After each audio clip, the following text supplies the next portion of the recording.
Now, I think now we have a small surprise, and Dick was talking about it earlier. Just across the road here, 56 years ago, 1961, we had the second Kerry backyard, and we had a great concert. And of course, I'm joined tonight by two winners from the concert. I wasn't there, I was too young.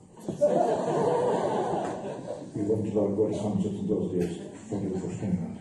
And now we have a clip from that concert, a live taken from the Ash Memorial Hall, just across the road here in Up the Green.